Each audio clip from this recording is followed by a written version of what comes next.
Narcissist and holidays. So, if you're joining me, we're talking about narcissist and holidays, toxic people and holidays, because I know that you all just survived Thanksgiving.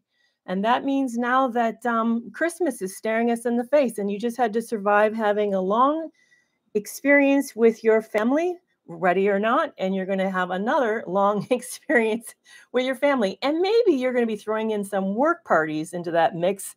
And we all know that there's that gal or guy that we just typically avoid at the party or avoid at the office water cooler that may not be able to avoid at the party. Or maybe you even get seated with them at the table.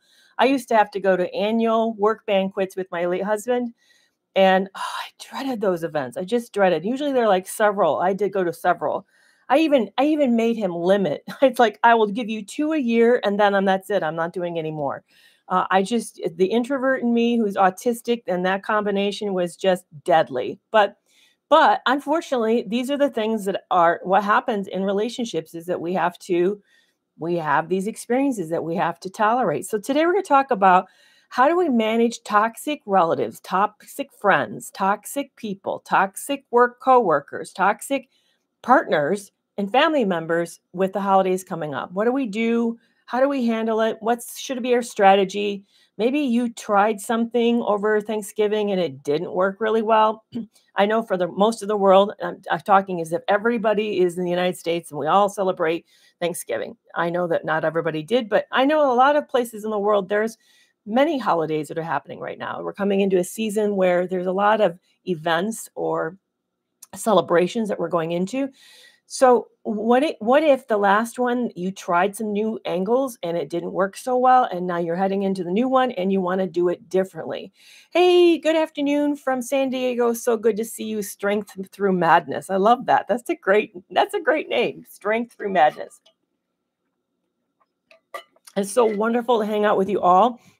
Right now, I'm streaming live across 3 platforms, so I'm so excited about this. And if you missed this, it'll be available for replay on YouTube. So, let's talk about Thanksgiving for those of you in the United States, but let's also talk about your last holiday event for those of you who are not. What worked? What didn't work with the toxic people in your life? Who are the toxic people that you're trying to navigate? How is that all going? And by the way, TikTok, if you wouldn't mind, those who have the 32 of you who's hanging out with me, tapping your screen and liking it, or maybe you know somebody who's really struggling with a family member, a relative, or a loved one who's super toxic. You could share this video with them. That would be awesome. Encourage them to come and listen. We're going to be here for an hour. I'm going to make sure I take the back half. We're going to take questions. For those of you who don't know who I am, I'm Dr. Kerry McAvoy. I'm a psychologist with over 20 years of counseling experience, and I'm a narcissistic abuse survivor. So some of you may think, wow, I've never had access to a licensed psychologist. I have some questions, and we certainly can take those questions near the end of it. If it's off topic, I'd be happy to do that. But right now, we're going to focus on, for the next few minutes, holidays and toxic family members. So who of you in the audience has at least one person in your life who struggles? Oh, Maria, I'm so glad you're here. I appreciate that. I think of you. I know that you're the first person that I sent my book, Love You More, to. I tried to do it through Instagram and I learned a lot. So appreciate your patience with that process. I now have Love You More available through TikTok, and I got my first order over there today. I'm super, super excited about that. So for those of you who are not aware, if you'd like a paperback copy of my book, Love You More, I'd be happy to send it to you, and I will autograph it for you, in fact, if you're interested. So yeah, but how many of you guys have had to deal with a toxic family member, toxic loved one, toxic relative? Oh, I'm glad you love the book. Thank you so much for that feedback. If you could put a number 1 in the comment to tell me that you're dealing with toxic people. Oh, Magda, that's a fantastic question. She's asking, how do I know if I'm not the toxic one in the relationship? Yeah, I'm starting to see ones everywhere, guys. I know. Oh, yeah. And then Chiquita says, it's my mom, it's my stepdad. I mean, yeah, sometimes, do you ever notice that they come in bundles? It's like toxic people just find themselves and they group up, I swear. I in my own family, lots of them. Many members of my family were very toxic. It made holidays Very challenging. And on top of it, for those of you who may not be aware, I am a late diagnosed autistic woman. And so one of the things I would do is I would just get up when I lived far close enough. When I go, yeah, usually I was like a couple miles away from home. I would just get up and walk home. I didn't care if it was snowing. I even walked home in the rain. I wanted the peace. I wanted the quiet. I was kind of done. So I put in my stick, I did my polite thing, and then I I mosey on home. So, yes, all of us. I'm seeing ones everywhere. You guys are just littering up the feed with ones. So, let's talk about what is toxicity, because that came in from Magda. And then let's talk about what can we do to manage toxicity better when we encounter in our relationships. It's a great question. Usually the rule of thumb is, and it's not always true, but if you think that you might be the toxic one, chances are you're not. Because one thing that toxic people struggle with is self reflection. You may read that as also called introspection. They have a hard time looking at themselves and reflecting on their own behavior. It creates shame. So when you take a look at something that you did that you feel awkward and you feel uncomfortable about it, a lot of us don't like that. So we will distract ourselves and then or justify our behaviors or blame what we did on somebody else. That's a toxic way of offloading shame. So the fact that you're willing to say, maybe I'm problematic sometimes, that to me says that you have a capacity for self reflection, that you're able to take kind of maybe not a completely long, hard look at yourself, at the ins and outs, but you're at least willing to take some look at it, which means that you have some capacity to deal with shame. Thank you so much. Hey, SJ's in the house. I appreciate it. If you guys don't follow Coach SJ, please check out her content. She's an amazing creator. So love and appreciate this wonderful, dear woman, which I don't know if we've met in real life. I feel like I know you so well, SJ, that I feel like I know you, like I've hung out with you because we hang out so much. I really, really appreciate you so much. So, yeah, if you have the capacity to say, I'm uncomfortable, you're tolerating some shame, that already tells me that you have some good strengths, some good ego strengths, which can bode well for your not being that toxic. Not saying you don't have a few toxic traits, but being less toxic. I think another thing to really watch out for is inflexibility and rigidity. Toxic people have an intense need to have things a set way. And then instead of them like taking the ownership for that need, like I I know that I'm really anxious and I know this is asking a lot out of you guys, but would you mind doing whatever? Would you mind having dinner at 3?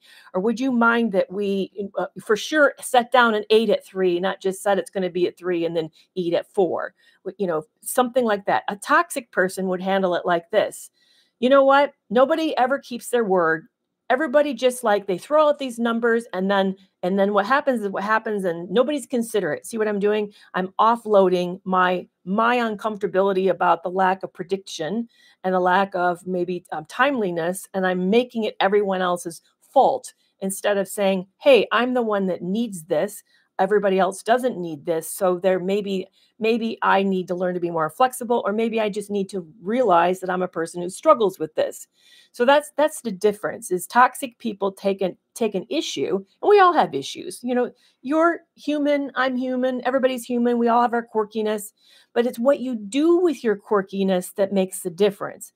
Do you take ownership of it? Do you take responsibility of it? Do you handle it in reasonable ways that don't hurt other people, don't betray other people? Or are you just imploding, exploding, offloading? Are you blaming? All that type of stuff. Are you gaslighting? All that behavior is toxic behavior, and that's what toxic people do. Is they take something that's different about them, instead of owning it, they make it you are the problem. They don't have the problem, you have the problem. So I hope that helps with as you ask yourself, am I the toxic one? Because here's the other problem is I just explained toxic people blame everybody around them. So it's easy for those of us who are not toxic, but very conscientious, who want things to work out. Maybe we're invested in things being agreeable and good natured, maybe all of that. And then as a result, we end up feeling like somehow something's wrong with us because we're told we're the problem over and over. That ends up being the issue. So it could be that you're feeling like you're the narcissist or the toxic one because your partner or your family member who's not very agreeable and not very flexible is blaming you for their uneasiness and their insecurity. If you have a serious question about this, I actually have a questionnaire, a brief survey that you could take called Am I the Narcissist? You can go to a link in my bio, or it's for those of you who can't see that, it's Kerry McAvoy, PhD. Kerry McAvoy, PhD.com /links. Backslash links. You can go to that. And one of the surveys that's free, and then it gives you actually, I had a narcissist take it and he scored narcissistically. that was my reality. My reliability and validity test was, I know somebody who has been identified with a NPD. Does he score with this? And he yes, he did. So I was relatively confident anyway, because I have set up other tests, so I know what a good test looks like. But yeah, I'd be curious to see what you guys think. Oh, thank you so much. I appreciate that. So here's another question came in. How can I introduce the idea of taking responsibility when they've never been taught these things? Yeah, that's an interesting question. It really depends a whole lot on what they do with your request. See, that's the thing. I've been thinking a whole lot about this. We all basically, really, if you really distill down our issues, our interpersonal issues, we are all acting out whatever the drama was in our household that we got familiar with by the age of 5.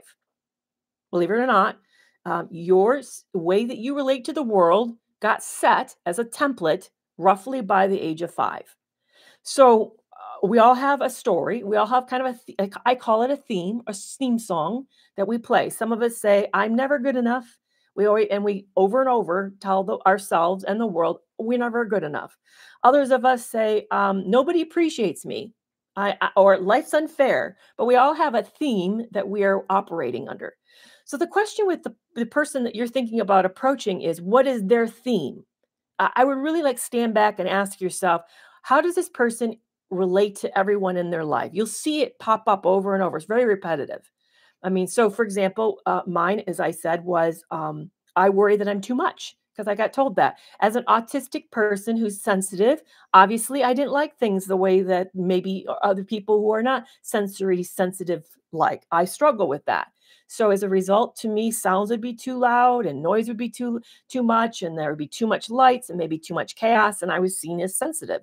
So I got told that I needed to sort of deal with it better and that I was asking for too much. So I tend to go through the world thinking I'm asking for too much, and I struggle with that. But I know that, and now I can work against it. So whatever this person in your life's theme is, if you can stand back and see it. Let me give you an example of a toxic theme that I see a lot among people who are more covert narcissist in that angle. Their theme in the world is that everybody is nobody's fair to them. The life's unfair, and they always end up on the short end of the stick. That's how they see themselves. They feel like they come out in a loss of some way. And then they perpetuate that. You'll see that show up everywhere, that they'll interpret that. I just recently, I texted somebody an innocent text on Sunday, was just checking with this person. And this person called me and said, "What do you want? Why did you text me? What's up?" And I'm thinking, that was just checking in. I was curious about their day. This person said, "Well, I woke up to a whole bunch of texts and I just feel like everybody's coming at me." I'm thinking, that's interesting. My text was warm and friendly. There was no accusation. I was just literally checking in. But do you see how the interpretation was? Everybody's coming at me. And I bet you if I watched that person's life, I'd see this same theme in a lot of areas of this person's life, that people are coming at them. So pay attention to that. That's what you want to first know. And the second thing then, after you identify that, is then you want to do an observation. I heard Catherine Kleiss of Stand Coaching was talking about this earlier today in terms of how to argue with a narcissist. And I thought she really made a good point. It's really helpful when you want to do a confrontation, and I use that word mildly, like gently. You want to do some kind of an observational statement. You might say, "I've noticed that when I do this, you react like that. And I realize that that's not what I'm trying to do or say or mean. And it makes me feel really bad to have you feel that way. So let's talk about it."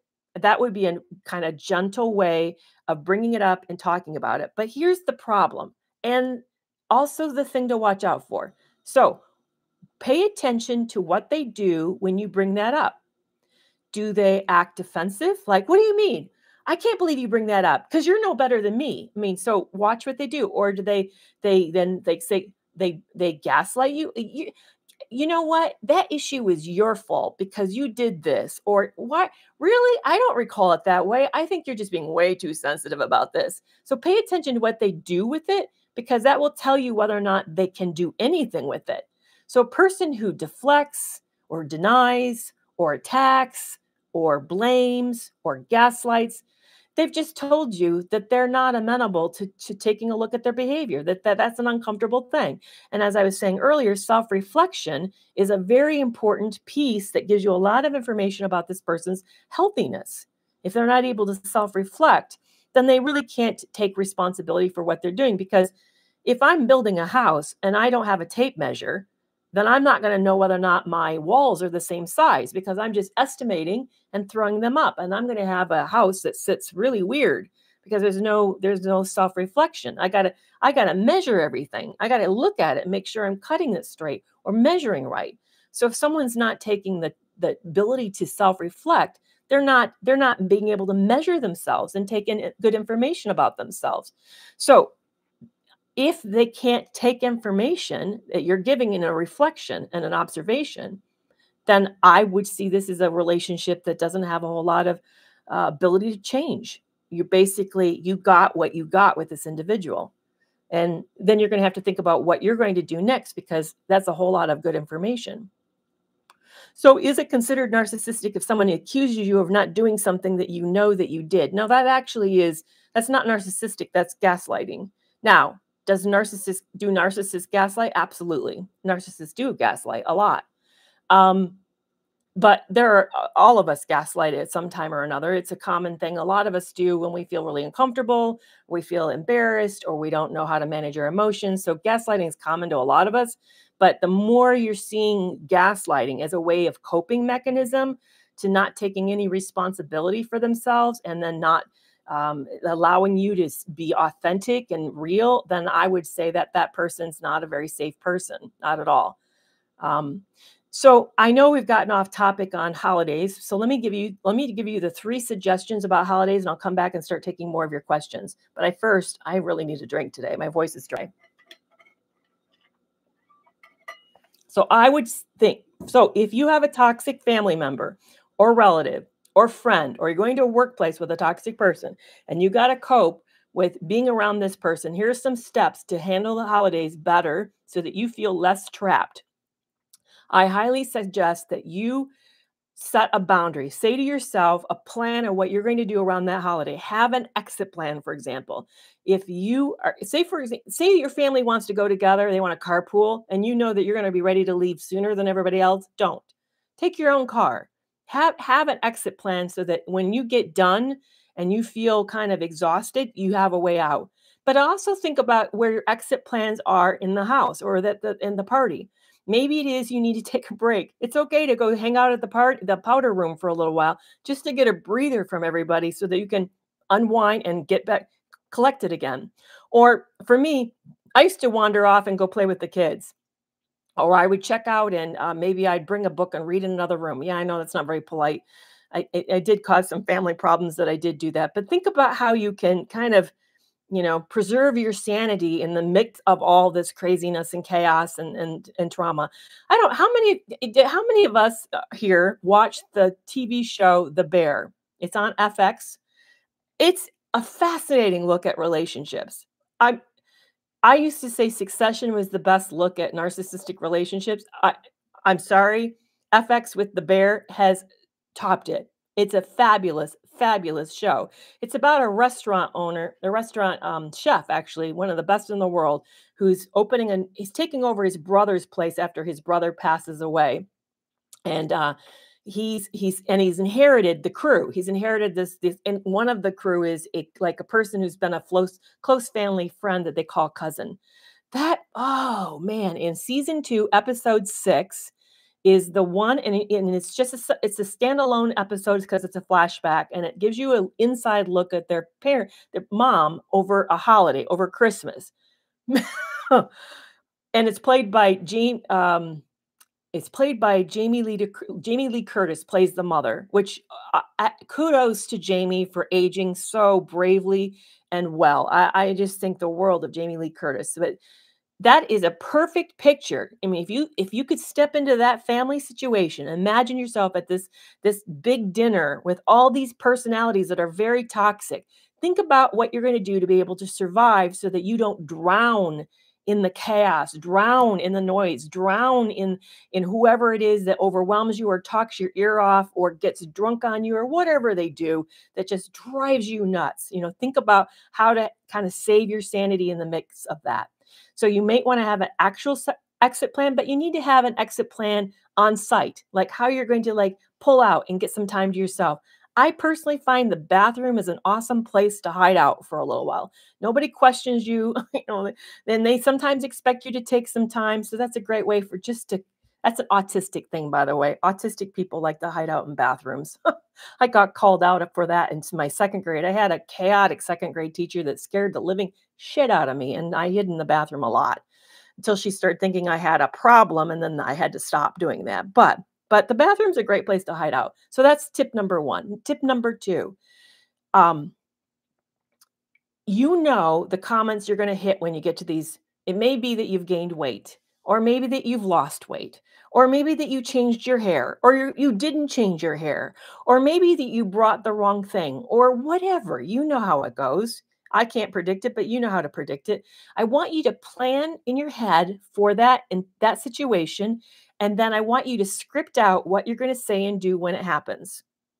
So if somebody comments on something that you're uncomfortable with, I want you to know ahead what you're going to say when that occurs. Now, you have lots of choices. You can ignore it.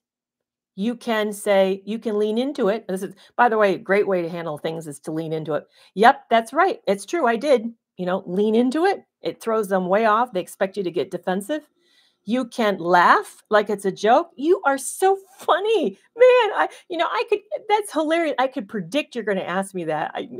Aunt so-and-so, you are so delightful in your predictability. You can laugh it off, but plan what you're going to do. Plan how you're going to handle it so that you don't feel thrown, upset, shaken, triggered, anxious. You just know what you're going to do. So that's step number 3 or 2. And the third step is I want you to think about what you need to do to make the holidays super special for you. You matter. I know some of us get so caught up in pleasing everybody around us that we forget to put ourselves in the mix. So what's one small thing that you really would enjoy or would mean a lot? Maybe it is you want to take a moment with the Christmas tree, listening to certain kind of music in the background. Maybe it is that you want to, for those of you who live where the snow falls, I'm in Texas, so it doesn't snow here usually. Knock on wood, please don't snow this year. But maybe it's you want to step out on that cold night and enjoy watching the big flakes fall. You can tell I grew up in the north, so I'm very familiar with snow. But whatever it is, maybe there's a certain person you really want to connect with, and maybe they're far away. Set up a Zoom call and have a drink with them over Zoom or something. But set up in a way that you get what you need so this feels special for you. That's a really great way of taking back the holidays and making them yours. And that's separate from whatever goes on with whatever kind of drama that happens in your life. So those are the 3 things that I'm going to highly recommend that you do that kind of takes it for you. And I love that. Gen X Warrior said, "Hi, Kerry. I'm by myself this holiday and I'm planning the entire Christmas with myself." I love that. You're making a date with Christmas with yourself. That's awesome. What a brilliant idea. Really great. And that's what we can do by taking charge of things. Now, I know, and between us that you're going to have a few hard moments. So I would plan ahead for those hard moments. Maybe it is suddenly it hits you that everybody else is with somebody. Then in that moment, then you pull out whatever it is that you planned. Yeah, you're going to do some things like go ice skating. Oh, I love that. And volunteering and doing some traditional things in your city. I think that's a fantastic idea. But what I also want to ask you to do, build in an expectation for hard times and then plan what you're going to do when those hard times hit, because they will. They will. That's normal. I mean, for me, every weekend that I'm not busy and doing something, I'm aware that other people are. I never asked to be single. I didn't ask to be widowed. And I feel a little bit of self-pity come over me. So then those are the moments that I reach out and help somebody else, or I jump on a live, or I check in or something. I move in a forward direction that really helps me stay healthy and balanced. So yes, exactly. I love the fact that you're planning ahead and that you're really slowing down and taking this time for yourself. All right, so those are the three tricks to managing the holidays so that narcissists and other toxic people don't ruin it. Now I'm going to flip and take your questions because I know a lot of you have been asking questions, and I would really love to check out what your questions are now. And it could be anything under the sun. I'm happy to talk about anything you'd like. You so far have been asking super great questions. Instagram, you guys have been super quiet. No comments over there. Are you all right? Is everybody okay over there? Maybe did you come out of the holidays okay? Yeah. I made a comment. This was kind of a sad thing. I made a comment on an Instagram post for Bruce Willis.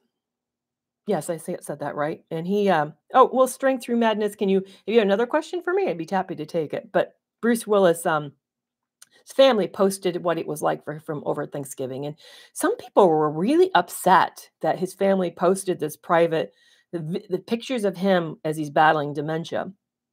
And I know he has an a rare form of dementia. And so it reminded me that sometimes they felt like they were being opportunistic. But I actually had a very different experience. My late husband was super private, hated photos being taken, didn't want me to be video. In fact, he wouldn't even, if he was alive today, I probably wouldn't be doing this because he wouldn't have approved of this. He would have felt this was attention seeking and he would just been super negative about it. So in a way, it's kind of in a sad way, him not being here frees me up to be able to do what I want to do that way. But he knew when got diagnosed with cancer, I started taking photos and I asked him, "Are you okay with me taking photos and videos?" He goes, "Absolutely. Absolutely." So I took a lot and he was totally okay with it. I mean, I took a whole bunch and I documented his whole journey and he knew I was doing that and was posting it.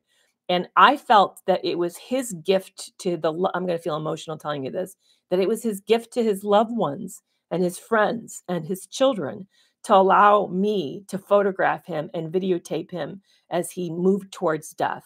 And I have a feeling Bruce Willis is being the same, very much so. He knows that the camera is there. I mean, they know that. He could have just said, "Please don't," and I have a feeling that his family would have respected that. But it's been interesting to see people's comments around all of that, and how people feel about it. So, Strength Through Madness asked a really great question, and she asked, "It's nearly impossible to co-parent with a narcissist experience, especially during the holiday. Please, any advice?" So, I have a question back for you. How did this person, can you anticipate how they're going to ruin the holidays? So, let's talk about specifics because just me talking in generalities, probably I may not hit your situation, and I want to make it as useful as I can. So, give me some, for instance, how this person's going to really try to mess it up. Because, by the way, why do narcissists do that? Or why do toxic people mess up holidays? Well, partly because there's such a tradition that focuses on other people that they feel like they lose the spotlight, and they don't like that. And they really also are very unhappy people. They live in a world that's a dog eat dog and highly competitive, and they feel like seeing happiness is a reminder that they're not happy, and they want you miserable as they are. So they just like make everybody's life miserable. And also it's a great way for them, if they're a grudge holder, to get you back because they know that this is something that you have a lot of anticipation and high expectations around, and they just love to crap on that. Love to hurt that and take that from you. I know it's really sick. But so those are some reasons why narcissists do what they do. So he sends hateful emails and he interferes with your times with the kids. Okay, so far, everything that you're saying to me are all avoidable. You actually have a lot of control. Now, maybe I'm wrong, but come back and let me know. Let me know where you actually, maybe I misunderstand. Because, for example, you can say to yourself, "I'm not looking at emails during this window of time," or "I'm going to only look at emails once a day at this moment." So you can limit your access to the emails so then you just don't see them. And as far as the other thing that you said he does, he also interferes with your time with the kids. Is it written down? I was just listening to this fabulous book, guys. I can't say enough about this book. It's called Gaslighting. I don't have an example to show you. I would if I could. It's called Gaslighting by Dr. Sarkis, Sarkis, Sarkis. If you guys want practical steps of how to limit toxic people's efforts to control, she gives just oodles and oodles of how-tos. She's very, very practical. So she, in her back of that book, because I'm finishing it now, I'm doing a book study with my club members. So by the way, those of you who say, hey, I wish I had an online community, I wish I had online support, I offer it. I offer 2 tiers. The low level is chat support, direct contact with me. Upper level allows office hours, weekly video group office hours. We do a book club together. I also greater access to me, and then all the same other benefits. Oh, you also get the access to my webinars, access to my course, access to my book. All of that comes for free at the upper level. So if you're feeling really alone and you want a healthy, supportive group of victims who understand where you're at and what you're going through, please consider joining Toxic Free Relationship Club or Toxic Free Community. The community is the lower level. It's cheaper. Right now it's on sale. 75% off. You can get the first month for $4.99 to try it out, see if you like it, and if you want to stay or not. And then the upper level is at $75 a month. But think of it this way. For those of you who are like, $75, that's a lot. How much would you pay for a coaching call? I can tell you, I don't do coaching. I only do consulting. But when I consult, I charge $175 to $195 for an hour for 50 minutes. So you get 4 hours with me each week live in a group for $75 a month. That's, if you had to pay for 4 calls with me, that would be way over $400 a month. So in fact, I know some of my club members are in there as a go-between between therapy and going it alone. They still want the support. They don't feel ready to go it alone. So they're doing this with me as a way to sort of step down. But maybe it's your step up. Maybe you're thinking, I can't afford therapy right now, but I bet you can afford this. And here's the other piece. If you come to me privately and tell me what your budget is, and that you'd like the higher tier, but you can't afford it, I'm willing to negotiate and come to a mutually workable price point for both of us. Very truly. So there's no excuse that if you really want community support, I am trying to lower the bar, make it as easy as you possibly can so that you have direct access to other people who get what you're going through so you don't go through this alone. And can you do another big favor? Oh, and on my way, the link is in my website. If you go to kerrymcavoyphd.com and you say community or club at the top, you'll open that page up and then take you right there. That's how you can find it. You guys would really help me with this favor. And I have 2 gifts for you for doing it. I right now would like to learn more about you and what you need. And so I'm taking a market survey that's 14 questions, and I'm offering you 2 free gifts that I don't offer anywhere. These are not available on YouTube. They're not available anywhere. You're not going to find them anywhere. One is how to help your children with a toxic parent based on the child's age. And that one's a video about I think it's about like a 15-minute video that's a how-to. And I talk practically if they are young, if they're in school, if they're teenagers, if they're young adults, here's how to handle their relationship with a toxic parent. So that's one free gift. And the second free gift is a breath work. I think it's like maybe a 9 or 7-minute breath work video where it's called Releasing Pain, Embracing Joy. It's my favorite breath work that I do. It's an exercise and I lead you through it. You get both gifts for doing me this favor of filling out this survey. Now, did I put the survey in my links? I don't know. I don't know if I did or not, but I know I've been posting it everywhere. So for example, if you go to my story today, it's on my story. I posted it on the community board on YouTube. I've posted it everywhere that I possibly can. So if you look for it, you'll be able to find it. If you can't find it, DM me. I'll send you a link. I'd love you to take it. I'm really looking for 100 people to take it. I have 30. I need 70 more.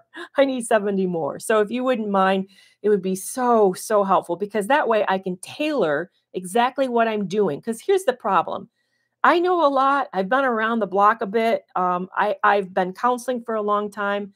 You guys spend time with me. You know something about me. You know what I know or don't know, but I don't know what you need. And this tells me what you need. It tells me what you can afford and not afford. It tells me a little bit about you so that I can tailor better for this upcoming year exactly what focus to have, what things to offer, how best to help you. I really want to help you. That's my motivation at this point.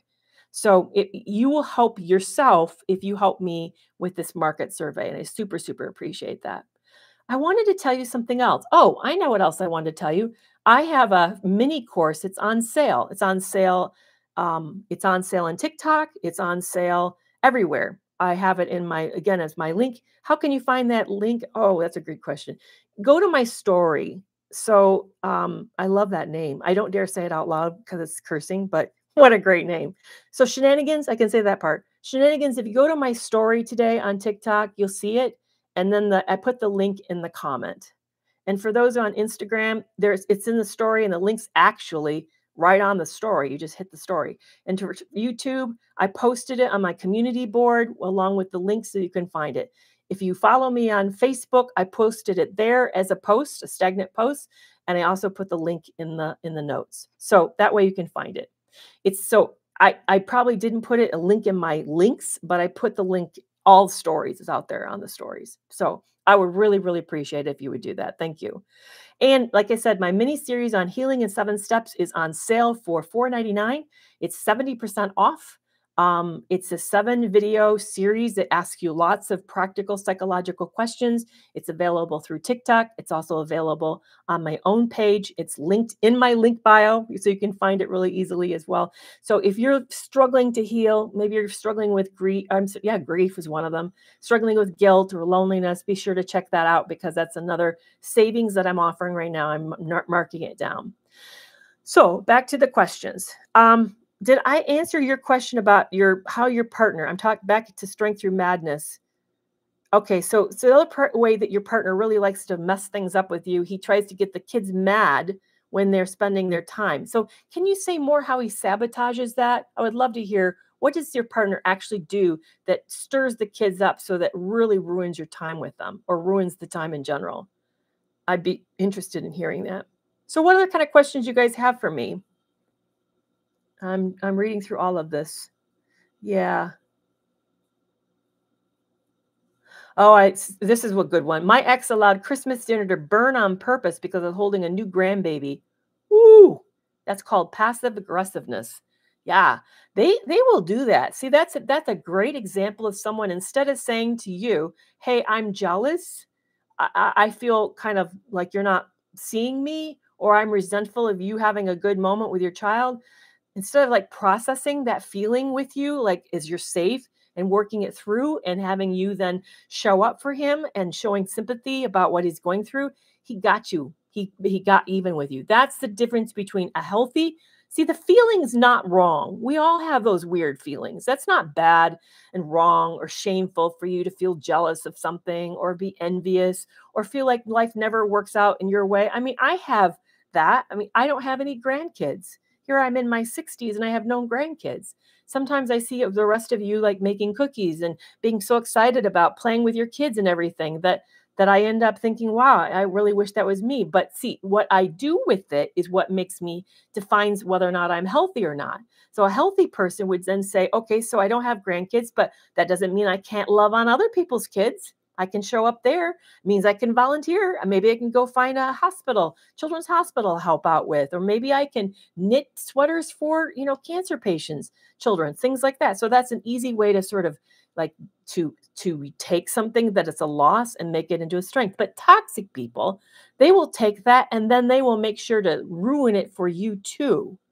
They'll take what's good about your life, and then they want to bring you down, even sometimes lower than they feel. They want to make sure that you're one lower than them.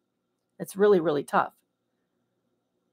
So why would somebody apologize for bad behavior, but then continue to do it? Well, it comes back to this question. I would want to know, did they really not understand that the behavior was hurtful and harmful? Or do they have some compulsion for the behavior that maybe they can't control, some impulse control? Like they like, I know I shouldn't take the last piece of XYZ, but I really am hungry and I don't know what else to do. And I come home and I'm starving. Maybe they need a better plan. That would be an example of, well, just make a better, the two of you make a better plan around that. Or it could be somebody who's just saying an apology just to get you off their back and they didn't actually mean it. So it really kind of depends on the motivation. Yeah, so somebody else said, I planned a trip. I got all the best offers for this trip, and her partner or his partner couldn't say anything but anything nice, but all they did was yell at me the whole trip. Yeah, see, that's again an example of somebody who really, for whatever reasons, can't step in to enjoy something, and they want to make sure everybody's miserable. One of the things that shocked me is I put out a video about, I was actually I was using I talked about my honeymoon, or I talked about honeymoons and how my honeymoon was a mess. And my ex, I felt like the mask had already started kind of coming off before the honeymoon. I saw like little glimmers of it, just little bits. But when a honeymoon, it was like it was it was on. The mask was off and it was on. I mean, the first night out, yeah, it was the first night. First night out, he actually left me in the hotel room alone for hours while he went and did something alone. He may have done something else. I don't know what he did, but he left me alone, supposedly to go see a concert at the resort when he knew that I wouldn't want to do it because I was all excited about having a romantic evening with him. So he opted out of a romantic evening with me to go watch some musical, some resort musical. And I knew it was punishment, absolute punishment. Yeah, it was so yeah, but I'm shocked the number of the rest of you telling me your honeymoon trip stories that are like, whoa. Yeah, it's like me, yeah. I had no idea that ruining the honeymoon was a thing. I'm like, cake in the face idea, that's kind of a thing, but I didn't know ruining the honeymoon's a thing too. But apparently is, wow, really a big thing. Um,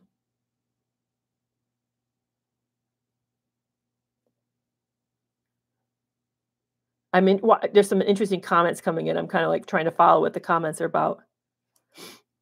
I'm 15 and I planned a trip as a teen, not about the trip, but my mom knows that I have a bed and oh, and because she hates her body and she makes my bed worse. I don't follow. I'm sorry trying to follow you. Yeah. But it sounds whatever it does. It sounds like that your mother is making sure she gets evens, what I'm hearing. Very much so. Interesting.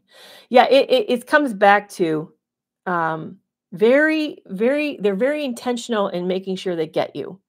And this is the part that I find always intriguing because I'm a person who really, it hurts. Maybe this is an autistic thing, I don't know.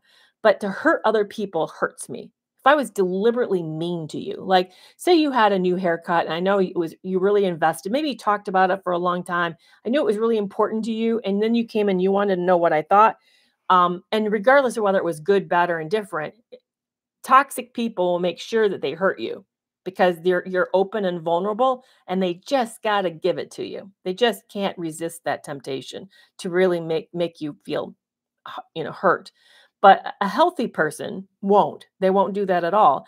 And I know for me, it physically hurts me to hurt somebody. I don't. So why would I want to hurt myself trying to hurt somebody else? But it's amazing to me how toxic people have no problem hurting. Like thinking back to this example of talking about the father really making sure that the kids turn on their mom over the holidays. Yeah, I mean, why do that? Why put your children through that? Why harm them like that? And then make sure to kind of ruin everything around them. It's amazing to me why that would feel preferable. I don't get that.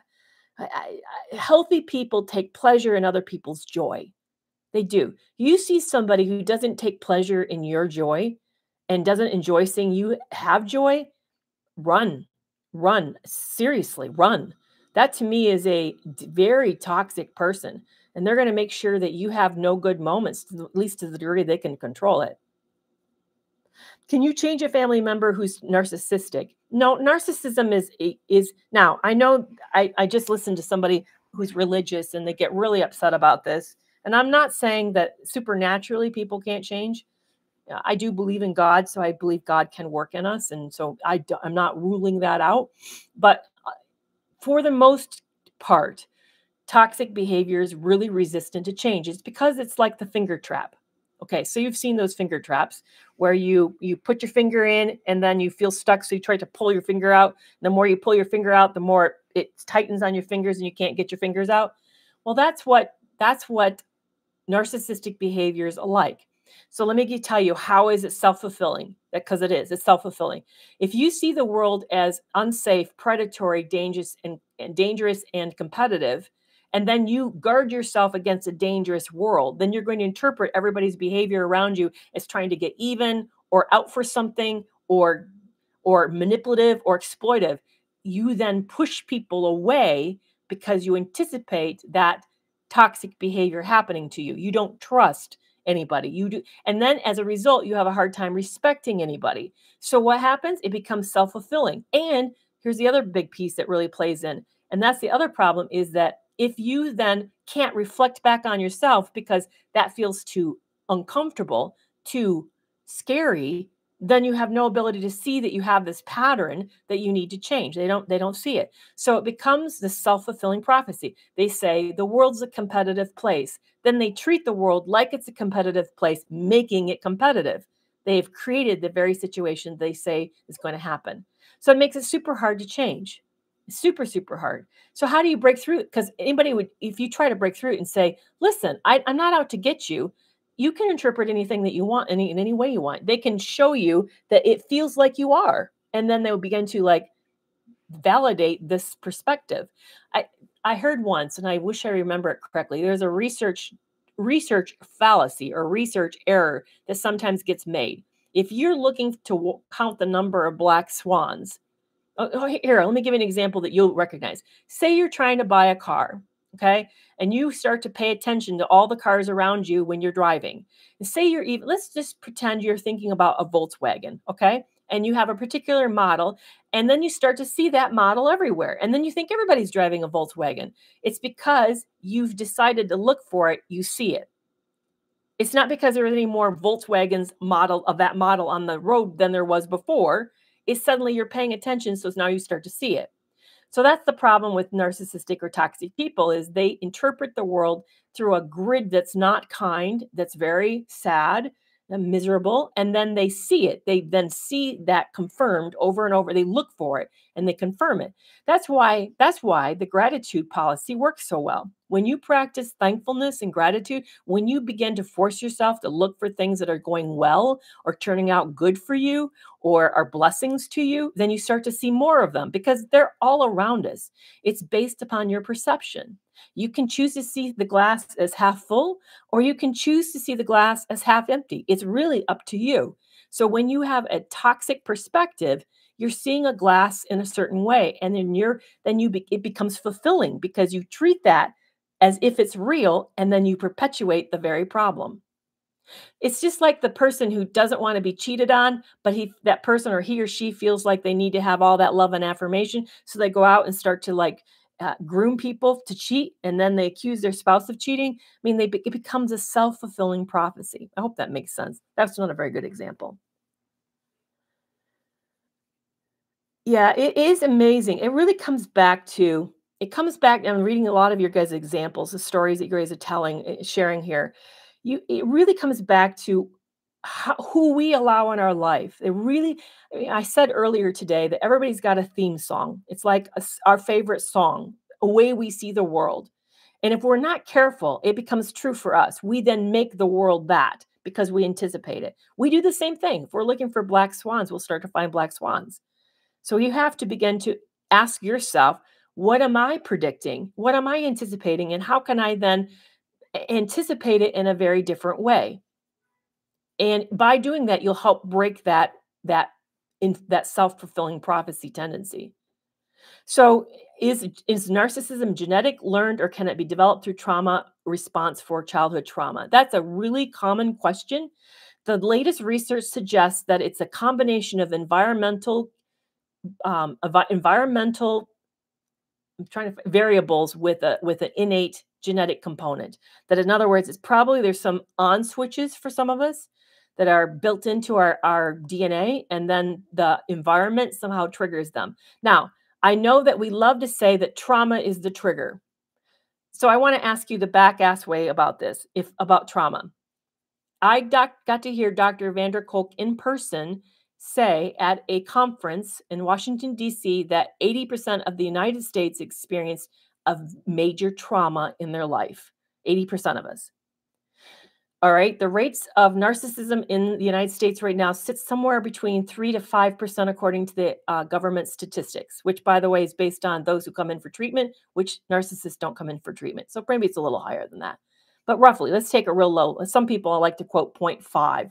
No, it's more than 0.5. I'd say maybe it's closer to 5%, maybe 7%, somewhere in there. All right. So if 80% of the United States has experienced trauma, which the United States is a pretty safe place in the world, which means maybe it's 90 or 100% elsewhere. Why isn't the rates for NPD higher? Should be approaching 80%, right? If trauma caused NPD, then they should be correlating, and they don't. Trauma does not cause narcissism. It does not. Now, could it be part of the environmental triggers? Absolutely. But it itself directly is not the cause of narcissism. Because if it did, then the rates of narcissism should be skyrocketing, should be incredibly, massively high. And the stats aren't bearing it out. I think why we hear that is because narcissistic people, again, as I said earlier, like to offload responsibility for their behavior to everyone else. It's not their fault. They don't have a choice. They're made this way. Life did this to them. Life's unfair. So they end up then saying, they say the trauma is the responsibility for who they are. No, they're responsible for who they are. They're responsible, just as I'm responsible for who I am. So environmental triggers, what do I mean by that? Well, environmental triggers could be, for example, a mismatch between parent attachment style and the infant's attachment style. It could be that the child was born into a chaotic home where there was a deprivation of something. It could be that there was maybe the child had a lot of illnesses and was in the hospital in a wrong period of time. It could be just loads of possible things. I mean, I don't know how many of you guys know, but did you know your IQ is partially based upon your early exposure to verbal cues, to opportunities, to exposure, and that the more insulated your life was without outside experiences and exposures, the more likely your IQ is lower? That there's a direct correlation to that. That'd be an example of environmental triggers. Now, everybody's born with a base IQ. So, for example, if you had a base IQ of 100, and then I put you in a home with nobody talked to you, you sat with a TV, you never got to go out of the house, you never got to do any games, your IQ may fall a little, probably get a little lower. It's not going to go to retarded. It's not going to go in. I'm sorry, that's probably very old-fashioned word. It's not going to become, you're not going to become developmentally delayed significantly, like 2 standard deviations below the average mean. You still will be close around average, but you won't be above average. If you had a more stimulating environment, maybe it might have gone to 110, not to 85 or 90. That's what I'm talking about. So we all were born with a certain baseline of IQ. Yes, it can be impacted, not tremendously. You're not going to give birth to an average child and have them become a genius. That's not possible. We used to hope that it was, all that early stimulation. We hope that it would, but we now know that's not feasible. But we also know there are kids who are born with IQs of 160, have no stimulation outside of that home, and they still walk away and they do really, really well. I love, for example, the movie of Matt Damon with Robin Williams. That's an example of somebody who had an extreme deprivation, and yet he found ways for him to intellectually stimulate himself because of extremely high IQ. So that's what I'm talking about. We start out with a baseline, and then based on the environment, we can either improve on that baseline or we can make it problematic. Hey, thank you for this. I got this off Etsy. This is it came from Spain, actually. It's a real turquoise, and I really loved it. I had to pay for shipping twice because they sent it back. So that's how badly I wanted. Like, yes, I'll pay for shipping again. All right, last question. And for those of you who are not familiar with me, I go live every Tuesday at 4 p.m. And I love hanging out with you guys. I love these questions. They are really great questions. Very, very fascinating. I appreciate that. So thank you so much for for hanging out with me and talking about it. If you'd ever like to know what the topic's going to be, check out YouTube a day ahead. I always post it by 3 or 4 o'clock in the afternoon so that you know Goodwill Hunting. Thank you. So that you know what I'm going to be talking about the next day. But I'm always here at 4 p.m. Central Standard Time. And like I said, for TikTok, I've got Love You More, and as well as Love You More and First Steps to Leaving a Narcissist is available. The mini series is on sale everywhere. The community club is on sale everywhere. And if you guys would love to take advantage of it, but it's outside your budget, talk to me. Please talk to me. I'd be thrilled to have you be a part of the community. Oh, I'm so glad that she said, somebody wrote, I love your content. You've helped me to let go. I used to be terrified of letting go. I used to be really terrified. That will be my final comment. I'll end on this. Autistic books. Let me think on that. Can you come, Ria, back next week and I'll give you some ideas about that? Oh, Nina, it's midnight in Croatia. And so thank you so much for being here. I appreciate that. But letting go, I used to feel like the marriage was bigger and better and more important than me. And I now, because I grew up in a very religious home, and now I've concluded that that's not true. Marriage needs to honor us. We need to be in healthy relationships. We've never been asked to sacrifice ourselves for unhealthy relationships, that we need to see ourselves as worthy of respect, just as much as we give respect to the one that we're in a relationship with. So these days, that's my new motto. I want to be in a mutually respectful relationship. I appreciate you guys. It did take a death of hope to let go. It does. Hope is a hard thing to let go of. And that's what kept me in a relationship for way too long. Way too long. Yeah. I appreciate that. You guys are really, really wonderful. Have a great day. Have a great week. And I'll be back next Tuesday. Next Tuesday. All right, you guys. And bye-bye.